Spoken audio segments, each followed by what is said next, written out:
Hello friends, today we are going to start with some of the basic yoga practices. So when we say about the yoga practices, and we being a Kalari Poet and Yoga Research Center based in Auroville, yoga and Kalari always go together. They are very complementary. That's why in most of the Kalari places, most of the Kalari centers, the teachers, the masters, they always teach yoga as part of the training of all the students. Even in Kshetra, we follow the same pattern. And today we are going to see sun salutations or Surya Namaskar practice.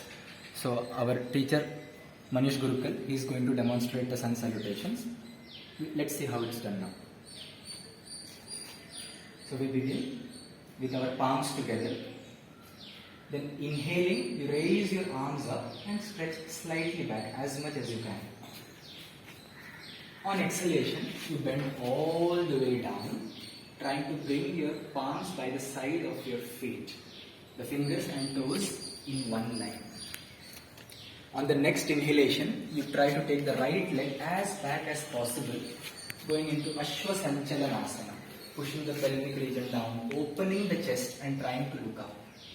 Then holding your breath, taking the left leg back, we come into Kumbhakasana or the plank pose. The body is in one straight line. Then as you exhale, you take your knees down, your chest down, and if possible, forehead or the chin, whatever is more comfortable. On inhalation, you slide forward and come into Bhujangasana, the cobra pose. Then exhaling, push yourself up, come into Adho Mukha Shvanasana, downward facing dog. You try to push the heels down, keep the back as straight as possible, open the shoulders. Then inhaling, bring the right leg maximum front between the palms. Again, Ashwasanchalanasana, try to open your chest and look up. Then exhaling, bring the left leg to the front. Again, Padahastasana. Now inhaling, you can raise your arms up and stretch back just like in the beginning. And exhale, release your arms down and just relax. So we saw one half of the sun salutation, we did the right side. The same thing we repeat with our left leg. So let's see it now. Just we start again, joining our hands. Then inhaling, raise your arms up. And you don't have to go very back. If you are feeling stiff in the back, you can also be slightly straight. It doesn't have to be much back. Then go all the way down, bend forward.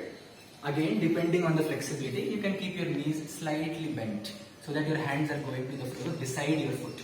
Then you can take your left leg back on an inhalation, opening the chest, trying to open as much as possible. If you are stiff, it will be difficult, so you can come on the fingertips, just the fingertips, that will be enough. Then holding your breath, you will take your right leg back, coming into the Kumbhakasana or the plank position. The body should be in a straight line, the palms directly under the shoulders.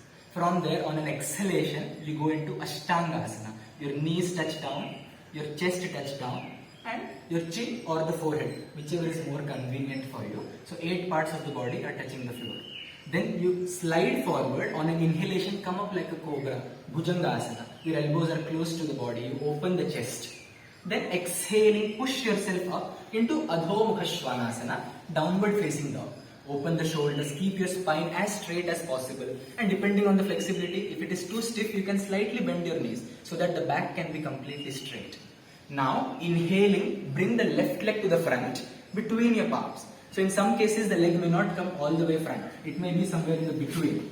In that case, use your hand and pull it to the front so that you are placing it correctly from the start itself. Then again, exhale and bring your right leg forward.